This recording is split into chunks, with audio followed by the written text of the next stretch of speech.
සුබ දවසක් සියලු දෙනාට. අද අපි කතා කරන්න බලාපොරොත්තු වෙන්නේ බඩ අඩු වෙන්න කියලා ඔයා මොනවා හරි ව්‍යායාමයක් කරා නම් එහෙම නැත්නම් ව්‍යායාමයක් කරන්න හිතාගෙන ඉන්නවා නම් හරි. මේ වෙනකොට ඔයාගේ බඩ වැඩි කියලා අනවශ්‍ය මේදේ ගොඩක් තැන්පත් වෙලා තියෙනවා නම් ඒක අඩු කරගන්න උවමනාවෙන් ඉන්න හැම කෙනෙකුටම වටිනා මාතෘකාවක් තමයි කතා කරන්න යන්නේ. ඒ කියන්නේ බඩ ફોකස් කරලා ව්‍යායාම කරන ඔයා වෙනුවෙන්. එහෙනම් මේක මෙතන ඉඳන් අපි බලාගෙන ඉමු මොකක්ද ඔයාලට මේ පැහැදිලි කරන්න යන්නේ කියලා. මේකේ මාතෘකාව අපි මේකට කියනවා ස්පොට් රිඩක්ෂන්. මේක මිත්‍යාවක්. ඒ කියන්නේ බඩේ යම්කිසි ප්‍රදේශයක් ફોකස් කරලා ව්‍යායාම කරන එක ගැන.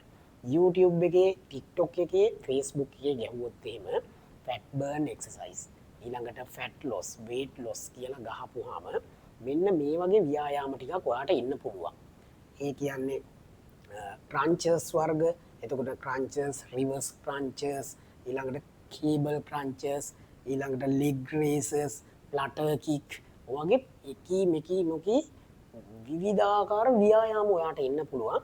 හැබැයි ඒක දැක්ක ගමන් අපට හිතෙනවා ෂා මේක නම් බඩට වදිනවා ඇති මාර විදියට කියලා. බිම නිදාගෙන කකුල් දෙක උස්සනවා. එතකොට සමහර තැන්වලදී සමහරු මේක පැහැදිලි කරනවා ඔයාගේ බඩේ මේ පැත්තද වැඩි දෙපැත්තද වැඩි. එහෙනම් දෙපැත්ත වැඩි එකට නම් මෙන්න හොඳම ව්‍යායාමය මේක කරන්න සති දෙකෙන් බඩ කොහෙ ගියාද දන්නේ නැහැ කියලා. හරි. එහෙම දෙයක් වෙලා තියෙනවා නම් එහෙම කරලා බඩ අඩු වෙච්ච කෙනෙක් ඉන්නවා නම් ඒක පුළුවන් නම් අපිට කතා කරලා හරි කියන්න මම මෙන්න මේ එක්සර්සයිස් එක කරලා මේක බඩ අඩු වුණා කියලා.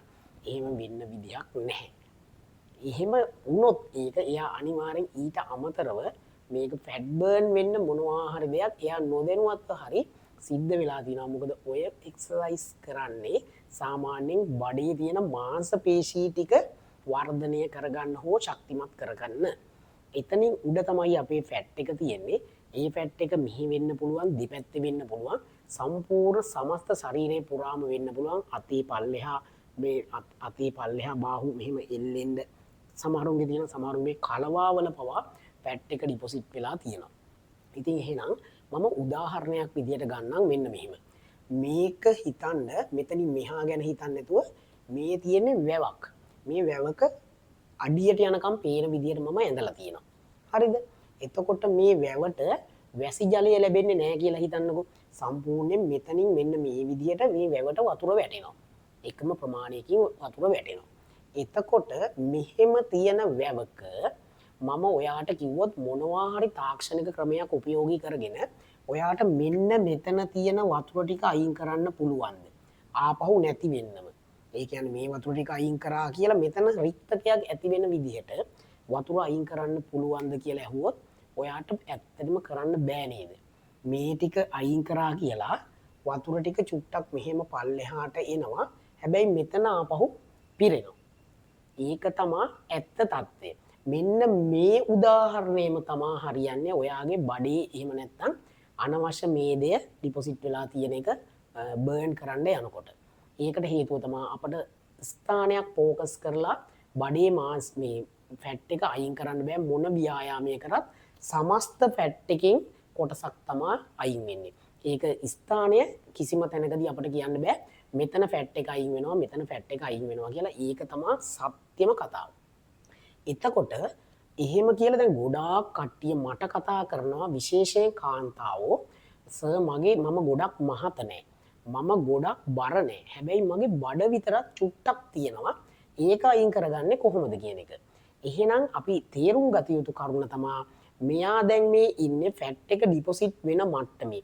තව ඉස්සරහට මේ විදියටම ගියොත් එහෙම අර මම බර නෑ මම මහත නෑ කියපු අය තව අවුරුද්දක් විතර යනකොට කතා කරන්න ගන්නවා මම දැන් ගොඩක් මහතයි මම දැන් ගොඩක් බරයි. ඒකට හේතුව එයාගේ ආහාර රටාව මේ වෙන විට ඕව ගිහින් තියෙන්නේ ගන්න ආහාර වලට වඩා අඩුවෙන් තමයි එයාගේ කැලරි ප්‍රමාණය පරිභෝජනය වෙන්නේ. එහෙනම් වැඩිපුර ගන්න කැලරි ප්‍රමාණය වැඩිපුර ගන්න කාබෝහයිඩ්‍රේට් ප්‍රමාණය මේ වෙනකොට ඩිපොසිට් වෙන්න පටන් අරන් තියෙන්නේ. එහෙනම් අපි ඉතා ඉක්මනින් කටයුතු කරන්න ඕනේ මෙන්න මේ චුට්ටක් බඩ තියෙන කට්ටියත් එක්කම එයාලගේ ෆැට් එක ඩිපොසිට් වෙන එක අඩු කරන්න. එහෙනම් අඩු කරන්න නම් අපට ක්‍රම දෙකයි තියෙන්නේ. එකක් තමයි ඉන්පුට් එක අඩු කරන්න ඕනේ. එහෙම නැත්නම් අවුට්පුට් එක වැඩි කරන්න ඕනේ. දැන් හිතන්න මේ වැවේ වතුර හැමදාම යම්කිසි ප්‍රමාණයක් පොළවට උරා ගන්නවා කියලා. පොළවට උරා ගන්නවා. වාෂ්ප විදිහට යනවා කියන එක හිතන්නේ නැතුව අපි නිකන් හිතමුකෝ. ඔය විදිහටම තමයි අපේ ශරීරයත් දවසට අනිවාර්යෙන් අවශ්‍ය කරන කැලරි ප්‍රමාණයක් තියෙනවා. එහෙනම් බැරි වෙලාවත් මෙහෙම හිතන්නකෝ. මෙයාට අවශ්‍ය කරන කැලරි ප්‍රමාණය හරියන ගාන අපි දැම්මොත් එහෙනම් ඔය තියෙන බඩ ඔය විදිහටම තියෙනවා. වැඩි වෙන්නෙත් නැහැ අඩු වෙන්නෙත් නැහැ. එහෙමනේ. එහෙනම් අපි හොයාගන්න ඕනේ ඉස්සරලාම අපට අවශ්‍ය කරන කැලරි ප්‍රමාණය කොච්චරක්ද කියලා දැනගෙන ඒ ගානට ඔන්න ආහාර ගන්න පටන් ගන්නවා. මේකෙදි පොළවට උරා ගන්න වතුර ප්‍රමාණයට සමානව මෙතනින් වතුර දැම්මොත් කවදාවත් මේ මට්ටම උඩට යන්නෙත් නැහැ පල්ලෙහාට යන්නෙත් නැහැ. ඒක පැහැදිලිනේ. එහෙනම් අපි හිතමු මේ මෙතෙන්ට වෙනකම් මේ වතුර මට්ටම අඩු කරන්න ඕනේ කියලා. එහෙනම් අපිට කරන්න පුළුවන් ක්‍රම දෙකයි. එකක් තමයි මෙතනින් උරා ගන්න ප්‍රමාණය වැඩි කරන්න පුළුවන්. එහෙම නැත්නම් මෙතනින් එන ප්‍රමාණය අඩු කරන්න පුළුවන්. එහෙනම් දැන් උරා ගන්න ප්‍රමාණය වැඩි කරනවා හෝ අපේ ඇඟේ ඇට මේ අපේ ඇඟට මේක ගත්තොත් මේ උදාහරණය එහෙනම් අපි වැය කරන ශක්ති ප්‍රමාණය වැඩි කරන්න ඕනේ. එහෙම නැත්නම් මෙතනින් ඉන්පුට් එක අඩු කරන්න හෝ අපි ගන්න ආහාර ප්‍රමාණයේ තියෙන කැලරි ප්‍රමාණය අඩු කරන්න ඕනේ. ඔය දෙක හැර වෙනත් කිසිම ක්‍රමවේදයක් නැහැ ඔයාට මේ බඩ අඩු කරගන්න නම්. හරිද? එහෙනම් අපි මේ දෙක ගැන පොඩ්ඩක් කතා කරමු. අපි යනවා ව්‍යායාම පැත්තට. ඒ කියන්නේ අවුට්පුට් එක වැඩි කරන්න. අවුට්පුට් එක වැඩි කරන්න නම් අපි එදිනෙදා කළ යුතු ක්‍රියාකාරකම් වැඩි කරන්න ඕනේ. ඒ ක්‍රියාකාරකම් වැඩි කරනකොට අපේ ඇඟේ තියෙන ශක්ති ප්‍රමාණය ඔන්න වැඩිපුර ගන්නවා.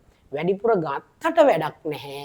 ඔන්න ඔතනදි තමා විශේෂයෙන් කියන්න ඕනේ අපි දැන් ශක්තිය විදියට අපි මොනවා හරි වැඩ කරනවා, දුවනවා, පනිනවා, ව්‍යායාම් කරනවා කියලා හිතන්නකෝ.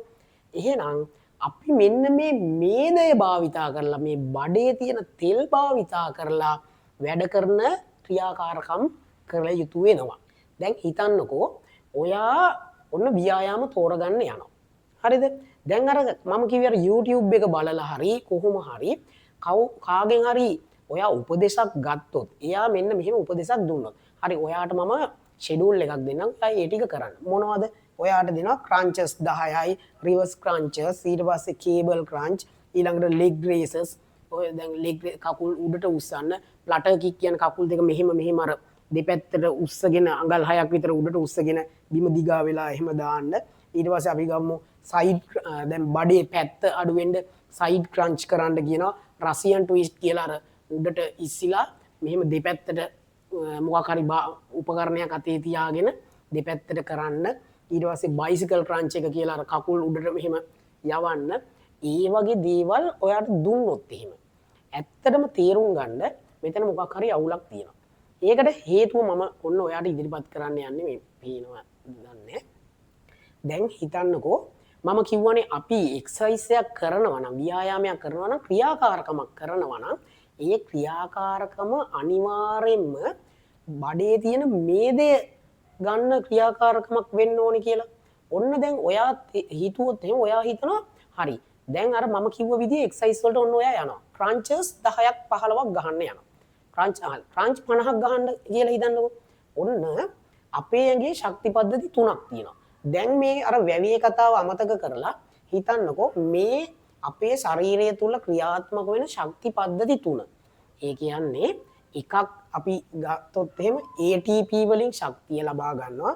අනික නිර්වායුක ග්ලයිකොලිසිය කියලා එකක් තියෙනවා. මේ ශක්ති පද්ධතිය ලොකුවට හිතන්න එපා. ඊට පස්සේ අපේ මේදේ භාවිතා කරලා මේ ඇරොබික්ස් පද්ධතිය කියලා එකක් තියෙනවා. එතකොට දැන් ඔයා ක්‍රන්ච් ගහන්න යනකොට හරිද? ඒ කියන්නේ දැන් බඩට එක්සර්සයිස් කරන්න කෙහෙමම කියන්නකෝ. බඩට එක්සර්සයිස් කරන්න යනකොට කොහේ හරි කමක් නැහැ. ඔයාගේ පළවෙනිම තප්පර 10 15 ශක්තිය ගන්නේ මේ ATP PC කියන ශක්ති පද්ධතිය. ඒකෙන් ශක්තිය දෙනවා ඔයාට. දැන් හිතන්නකෝ වාහනයක පෙට්‍රල් ටැංකි දෙකක් තියෙනවා කියලා. හයිබ්‍රිඩ් කාර් එකක් ගන්න. ඒකේ හයිබ්‍රිඩ් එකේ බැටරියෙන් වැඩ කරනවා තෙල් වලින් වැඩ කරනවා. සාමාන්‍යයෙන් අපි දන්නවනේ කිලෝමීටර් පැයට කිලෝමීටර් 40ට වඩා අඩු වේගයකින් යද්දි බැටරියෙන් යනවා. එතනින් එහාට තෙල් වලින් යනවා කියලා. එහෙනම් දැන් තෙල් පාවිච්චි කරන්න නම් 40ට වඩා වැඩි වේගෙන් යන්න ඕනේනේ. අඩුවෙන් ගියා කියලා වැඩක් නැහැනේ. අන්න ඒ වගේ පළවෙනි විනාඩි තප්පර 10 15 වගේ ඇතුළත මෙතනින් තමා ශක්තිය ගන්නේ. මෙයාට අතවත් තියන්නේ නැහැ. ඊළඟ එක එතනින් එහාටත් ඔයා නවත්තන්න නැතුව එක දිගට මේ ක්‍රන්චර්ස් වගේ දේවල් කරගෙන ගියොත් මෙතන ශක්ති පද්ධතිය මෙයාගේ මේ ශක්තිය ටික ඉවර වෙනවා. මෙතෙන්ට පයින්නවා. මේ ශක්තියත් උපයෝගී කරගන්න පුළුවන් විනාඩි 1මාරක් වගේ කාලයක් වෙනකන් විතරයි. එහෙම මේ දෙකම ඉවර වුණාට පස්සෙත් ඔයා එක දිගට කරගෙන ගියොත් ඔයාට මෙතෙන්ට එන්න පුළුවන්. එහෙනම් දැන් ඔයා ඔය කියන එක්සර්සයිස් ටික විවේක ගන්න නැතුව එක දිගටම කරගෙන ගියොත් එහෙම මෙතෙන්ට යන්න පුළුවන්. හැබැයි ප්‍රශ්නේ තියෙන්නේ ඔයා ඔය කියන එක්සර්සයිසස් හරිද? ක්‍රන්චර්ස්, ලෙග් රේසර්ස්, ෆ්ලටර් කික් වගේ දේවල් ඔයා කරන්න ගත්තට පස්සේ ඔයාට රෙස්ට් නොකර ඉන්න බෑ.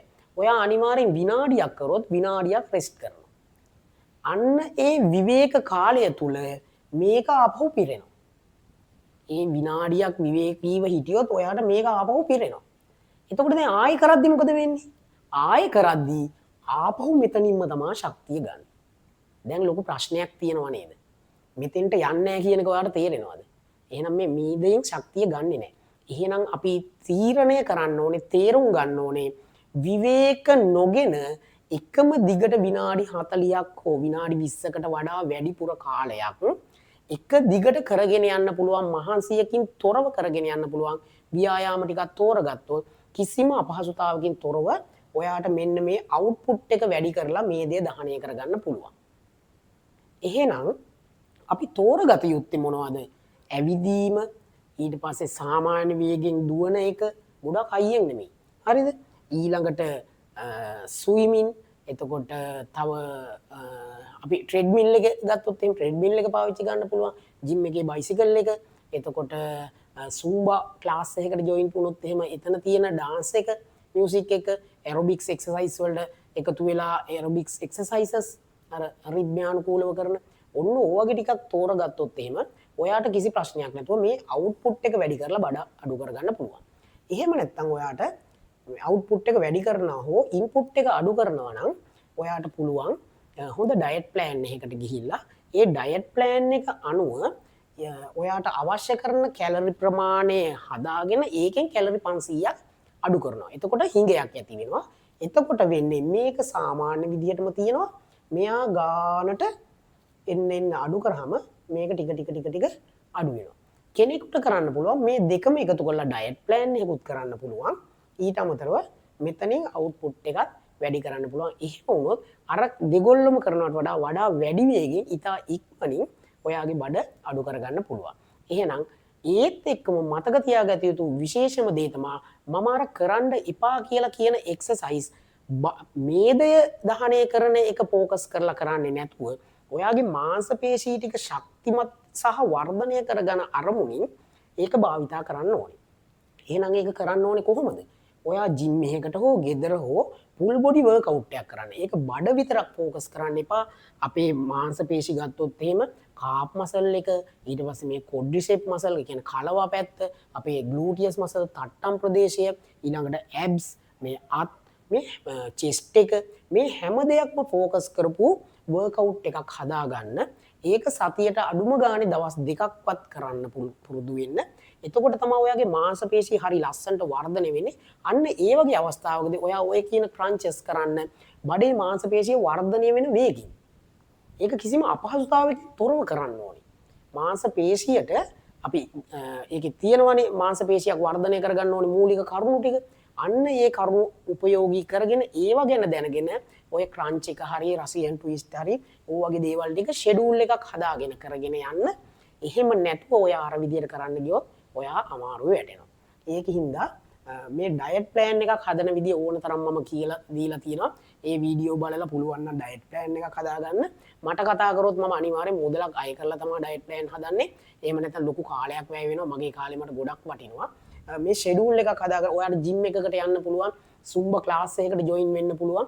එතකොට ඕන තරම් ලංකාවේ ඉතා දක්ෂ කෝච්ලා ඉන්නවා ඒ කට්ටියට කතා කරලා බලන්න මේ විදිහට කරන්න කියලා ආවට ගියාට YouTube එක බලලා ව්‍යායාම බලලා ඒව කරන්න ගිහිල්ලා මතක තියාගන්න අපිට මේ මෙතන තියෙන මේ කොඳු යට පෙළ ආරක්ෂා කරන්න මේ කොඳු යට පෙළෙන් ආරක්ෂා වෙලා තියෙන සුසුම්නාව කියලා ඉස්තා වටිනා දෙයක්. එතකොට මේ සුසුම්නාවෙන් හැම වෙලාවෙම කොඳු ඇටයකින් මේ ස්නායු දෙකක් එළියට එනවා. ඉතින් කොඳු ඇටයකට ඇටයක් තෙරපුණොත් එහෙම මේ කොඳු ඇට අතරේ තියෙන ඩිස් එකකට මොනවා හරි වුණොත් එහෙම ඉතින් ලොකු උපද්‍රවයක් වෙන්න පුළුවන්. ඒකින්ද කරුණා කරලා ව්‍යායාම කරද්දි හරියට තේරුම් ගන්න, ආහාර පාලනය කරද්දි ඩයට් ප්ලෑන් එකකට යන්න. එහෙම නැතුව ඔයා බඩ අඩු කරගන්න ගියොත් ටික කාලයකදී මේක බෝරින් වෙලා මේ ගැන කලකිරිලා මේක එපා වෙලා නවත්තලා දානවා. එහෙම වුණාට පස්සේ හිටියටත් වඩා ඔයා මහත් වෙන්න ගන්නවා. ඒකින්ද අපේ ශරීර සෞඛ්‍යය, අනාගතය, දරුවන්ගේ අනාගතය, අපේ ආදරණීයන්ගේ අනාගතය ගැන සහ ඔයාගේ සෞඛ්‍ය තත්ත්වය ගැන හිතලා අර මේ මොකද්ද කෑවත් මැරෙනවා නොකෑවත් මැරෙනවා කියලා ඒ ගොන් කතාව කිය හැමදාම ඉන්නේ නැතුව තමන්ගේ සෞඛ්‍ය තත්ත්වය ගැන හිතලා හරියාකාරව ෂෙඩියුල් එකක් සහ මීල් ප්ලෑන් එකක් හදාගෙන නිරෝගී ශරීරයක හිමිකාරයෙක් වෙන්න පුරුදු වෙන්න දෙන්න තියන්න.